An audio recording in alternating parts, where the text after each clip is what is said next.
Hey guys, welcome back to Checkmate Fusion. My name is Robert Decoste, and I'm here to talk a little bit about Kefla Surge. I finished 12th place this last weekend at the regional in Dallas at Bandai Cardfest, and I just wanted to very briefly go over the deck list with you and talk some matchups and just kind of give you a rundown of the weekend. I'm going to keep this one a little shorter. There's a lot of detail in the deck that I do want to share, possibly at a later date. But with another regional coming up, I may want to play it again, and I just, don't want to give away all of my secrets. So stay tuned, and let's talk through the list. Okay, let's get into it. So we're going to start here with the leader. Just for anyone who's unaware, this leader came out way back in 2019. The front side literally doesn't draw. It's just choose one of your blue or yellow Universe 6 cards with a cost of 2 or less and play it. And so you play, when you get your skills with it, a lot of your cards will do different effects. And then the Surge is put 2 underneath to draw 4.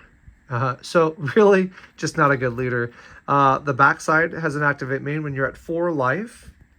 You get you can pitch a card underneath to get one of the 2 effects, to draw a card and to choose one of your opponent's battle cards and place it at the bottom. Woo! That is a strong skill. I never used it. And of course, the second one, the bread and butter, is at the beginning of your opponent's next main phase. You choose 3 multicolored cards in your drop and add them to your hand. Keep in mind that multicolor is chosen, is the chosen word, not blue, yellow. Keep that in mind for a little bit later. So this deck got some major upgrades with the anniversary box, and this is the #1 thing for the deck. So we have Bonds of Patara as a permanent that says the Kefla Everlasting Light that this is under gains double strike and blocker. Cool, neat, pretty neat. The activate main here says if your leader's backside is this leader and you discard 1 card from your hand, you play up to 1 of each, a Kale and a Caulifla with 9,000 power in rest mode from your drop. And then the next time you use a union skill on an Everlasting Light, you can reduce its cost by 1 yellow. Kind of important for a deck that charges blue. It makes that 8-drop that came out with the Surge leader more playable, but I'll just let you know that I don't play it in this deck specifically. What this actually does is it lets you pitch a card and play 2 pieces that you can then fuse to create the new 5-drop Kefla, which is in the deck, and I'll talk about.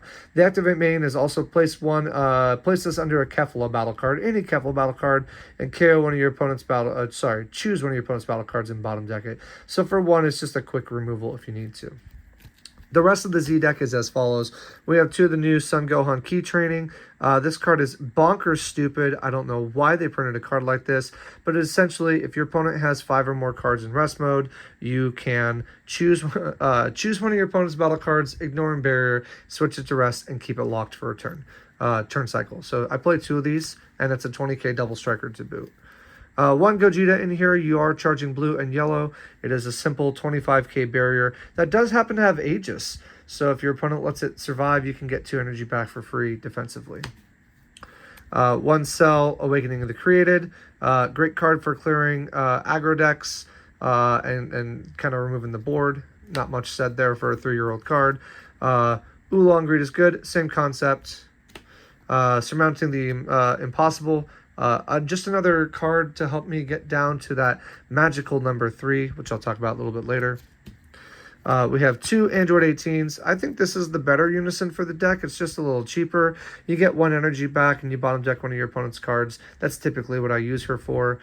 Very rarely will I use the uptick +1 because the deck has plenty of removal as it is.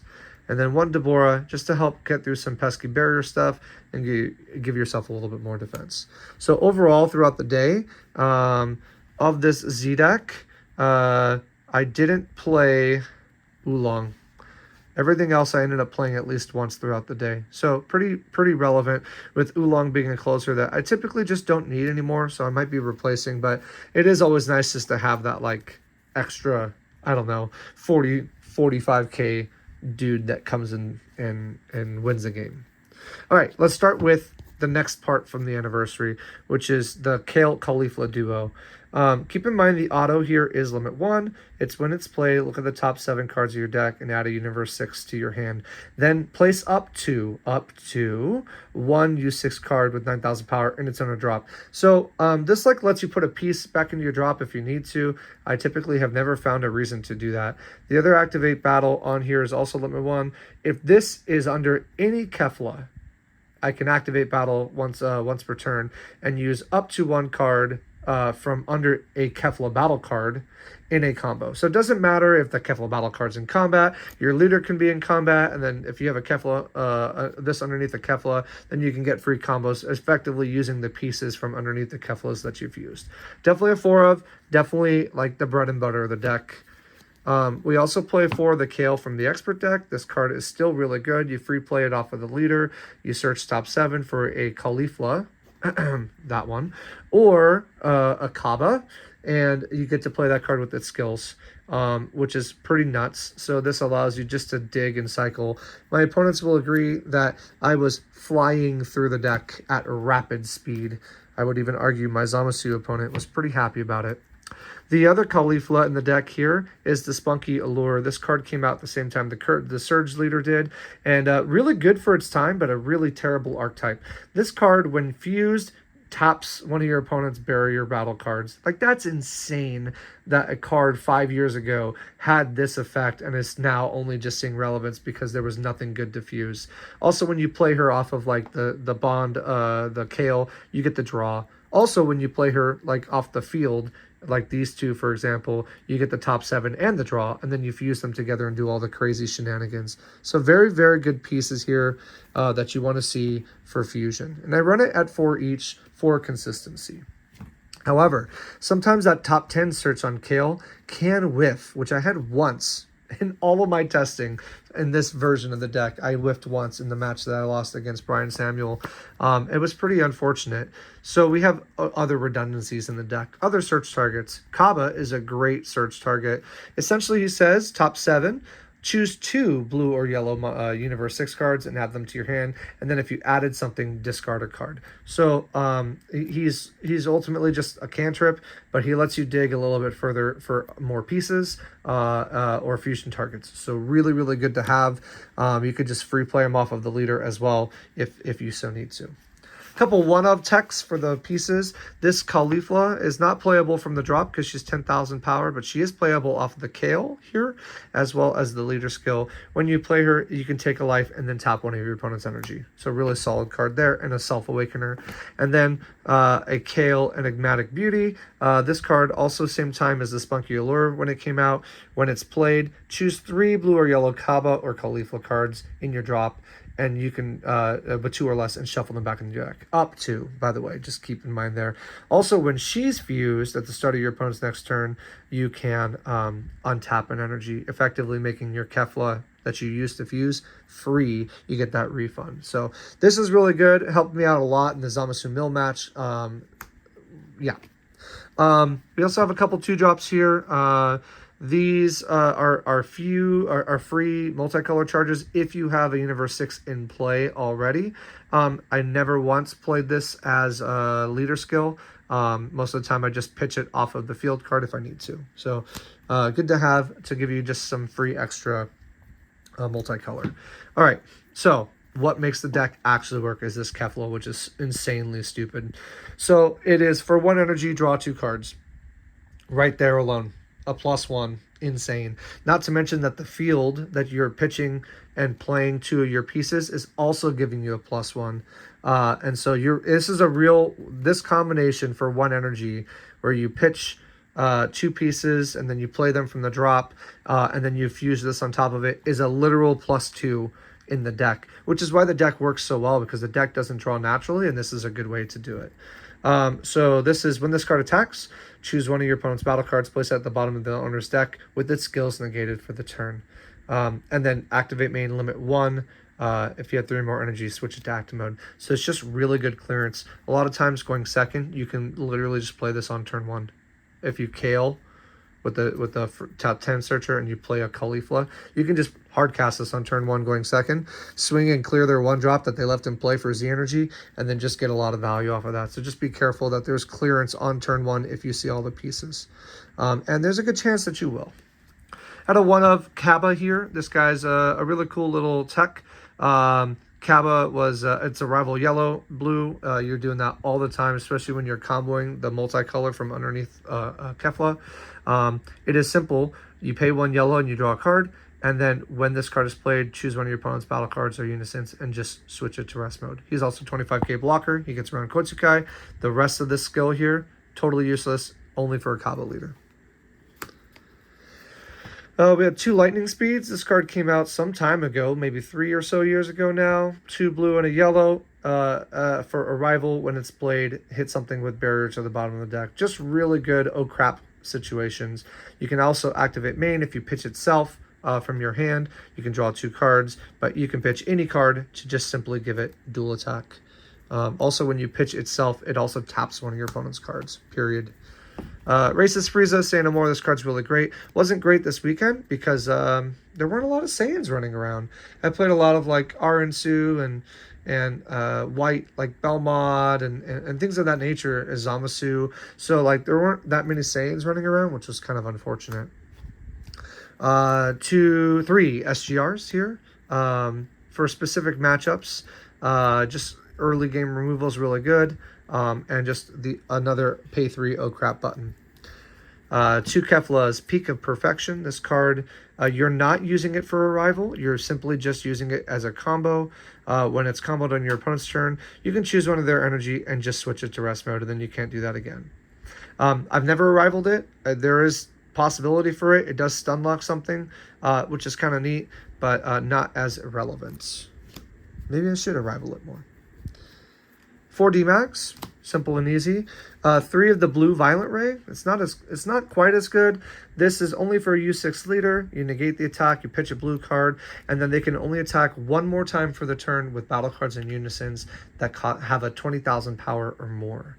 The other option on it is to activate battle. If it's your opponent's turn, you can pay this, pay 1 energy to play it. It's a 10k, and then it will just restand one of your mono blue energy. So it's just a free 10k as well once per turn if you really need to get through it. So 3 of those. Couple sensu beans just for extra defensive shenanigans.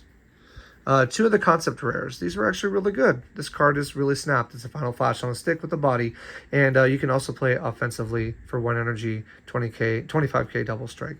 Again, gets around Kotsukai, so you're not like walking in the traps there. Gets you out of really big swings. Overall, very, very good. We played 1 Secret ID Masked Saiyan, just a standard overroam for the deck. 1 Turning the Tide. And you ask, well, Rob, how are you going to Turning the Tide? Well, with his best friend, Gogeta. This is a nasty combination. There were, I think, 3 of my matches were on turn 3 going second. I went Gogeta tied, and just ended the game when they were at 5 life. And it's pretty gross. I don't know which card should be banned more. Probably Tide, because they don't like to ban SCRs. This SCR is pretty broken. But then again, like so is Beast Gohan, which was another contender for the deck. I ultimately chose this because I like the extension that Gogeta gives me, even if I don't have Tide in play or in my hand. So these 2 together are pretty gross because your leader does give you blue, yellow energy markers. Blue, yellow. So pretty nasty. And then the super combo package. I got pretty creative with this. So we start with 1 Kaba. Sparking 5 is great, so you can use it when you're sat on, which a lot of times, like I won games on my front side, as well as sat at high life. This Kaba is really great for sparking, but also what I was talking about earlier with this Kale here is she can shuffle up to 3 Kaba and Keflas that cost 2 or less. You're looking right at it, back into the deck. So a lot of times what I would do is I'd like play these 2 from my drop with the field. I would shuffle this back into the deck, and then I'd top 7 search for a U6 and add it right back to my hand. Especially as the deck gets really thin towards turn 4, when you have less than 10 cards, you're probably seeing this again. So you're cycling this combo back frequently. Your opponent sees you draw a super combo. They don't know, well, now they do, that it's the same super combo that they just watched you shuffle into the deck, and then they cut it, right? And they put it right back on top, and you're like, oh, thank you, appreciate it. So 1 Kaba super combo for looping. And as a matter of fact, I loop all of my super combos, because like I said about the leader, she picks up 3 multicolors, not blue-yellow, multicolors. So let's start with the non. This is the spicy tech a lot of people were asking me about. Rob, what's your 4th super combo? Skill, Steel, Chilai. She has a good offensive skill. I never used it for offense, but honestly, I probably should have paid more attention to it. But simply put, this one is choose one of your opponent's battle cards or leaders. Choose one of your opponent's leaders or unisons and switch it to rest mode. So it's like Zamasu Sacred Relief. It taps a leader or a battle card. In this format, it's tough to swing first with your leader because you might get Nimbus, which is true. And I might have Nimbus, in which case then you just wasted. But a lot of times you swing with the battle card, which is also great because then I get your leader or your unison that might be threatening me. Speaking of Zamasu, I do have one of those as well, a battle card or a leader. Same concept, but also blue-yellow, which makes a difference. And then the Kefla, which is really, really great in conjunction with the whatever concept rare that this is called. A lot of times a card with barrier. I did this to my Namiku matchup. He swung with the 8-cost Ground Shaking Fury. I redirected the attack and negated its skills, and then I immediately comboed this and said goodbye, and his card went to the bottom deck. I didn't have to lose any cards from hand. And honestly, it was actually pretty easy to keep this alive on top of it. And so, like, this is a really good combination to get rid of barrier cards defensively, as well as, of course, we already talked about the Kefla Lightning Speed. So, and of course, these 3 super combos are, you can be picked up by the leader skill. I think there were several games where I played about 11 super combos in a singular game, which is pretty egregious. But I'm playing by the rules, but by a really, really bad leader, which is really bad. Like, there's no contesting how bad this leader can be, but the support that they gave it makes it viable. Let's go quickly to the sideboard, which was largely useless. I had an extra Frieza. I sided mine out in most games. I never sided the 3rd one, so that's going to get cut pretty quickly. A Forbidden Power, which I just dropped here. A Forbidden Power. This actually was really good. It's good, like really truly, especially if your opponent is afraid of swinging with their battle cards first, then with their leader first because of the super combos. Then you can get them here with this one and let the attack go through, and then all of a sudden now they're just out of swings for the turn. So very, very good. Might consider more in this situation. Plus I want to get into combat. Quotsukai, I did bring in almost every game just because I didn't want my Overwhelm. I rarely ever want to Overwhelm. I need my pieces in the drop, so this is probably going to be more of a staple. A second Kale, kind of redundant, but sometimes when you need to shuffle, like against Zamasu Mill, you need to see it really early, in which I did, so I saw both of them, and then I was just able to cycle them from the drop and constantly get my cards back into the deck. 2 Tyrannical Blows. I do like this. I like it over Release Ball. I think I have Release Ball in the... I can't remember. Yeah, I do. So it's kind of redundant to have these 2 in the deck. I think it's dealer's choice. They were both largely not useful in the match. Baby Bitter Revenge very much is useful in the match. It's a great card, especially against green matchups that rely on the stupid Bardock Unison to keep their dormants up. So this is a great card. There's a lot of effects in this deck that make you discard like a card from your hand to do whatever, like the Kaba, wherever the 2-drop Kaba went, or like the field spell. So this gets in your drop very, very, very easily. 3 of the Vegetos, I played these for aggro matches, and they're useful for aggro matches. You do generate a fair amount of Z because you're flooding the board with like 4 or 5Ks on turn 1 or 2, and then you're just comboing them off to keep yourself a high life, and then before you know it, Vegeto's pretty live. I do go through the Z deck frequently. And then Final Hope Slash, this was just for Panzino, which I didn't see, just to save myself from that stupid Gohan that they have. Largely irrelevant, probably don't need it. Maybe Time Magic's better? I don't know. So that's the list in a nutshell. The deck did really, really well. Just kind of, as you can see on the table, I'll talk about the matches real fast. From what I remember anyways. It was a pretty long day. I did play an RN2 on round 1, and that went to time, but we did finish in time, and it was pretty close. It was a good match. The deck is very solid, and I have a lot of removal, and so it was kind of just toe-to-toe. So RN2 was good. Round 2 was against a Belmod player. He was unfortunately one of the guys who I just did the turn 3 going second wombo combo with Gogeta Tide. Super great. Round 3, I think was Nameku. Green feels really good for me in general. Pretty good player, did all the things right. I just had all the answers. Like that combination I was talking about with the Kefla and the CR here, kind of getting rid of his ground shakings. He played 2 of them, and I had to work through both of them and was able to do exactly that. Round 4 was against another Aaron Sue. That was with Brian Samuel. That was a close game. I had the worst start possible. I didn't have a free play on turn 1, and on turn 2 I played the Kale top 10, and I somehow missed a target with how many targets are in the deck. Completely whiffed. And so I was really far behind from the get-go. Towards the end of the game, I was starting to gain advantage. My hand was twice the size, maybe even more, starting to take control of the field, had already bursted through his Hatchak SCR, but we just ran out of time. If we had maybe 5 more minutes in the match, I think I feel very confident. Sorry, Brian, if you're listening and you disagree. I do feel very confident that that game would have gone to me had we had more time to play. So it is what it is. That's Bandai's lousy time rules, and I will say no more about it. That was round 4. Round 5, I think. Oh, gosh, I'm starting to draw a blank here. Round 5 may actually have been that Nameku match that I talked about. I did also play a Gohan somewhere in there. So round 6, I think, was for sure Gohan, the new one, the Saiyaman one. Deck feels pretty cool, but also just like really easy for this matchup. They're really reliant on energy, and I do a lot of tapping. Round 7 was against Gamma, and then that was pretty tight as well. Came really down to the wire. I had a really bad start, let him take me to 1, and I was just at his mercy the entire game. Managed to pull out a win there. And then round 8 was against Zamasu Mill, which, funny enough, it was such a long match, and this deck actually does recycle quite a lot with this Kale. But when he ended up milling me out, he only had 4 cards left in deck himself.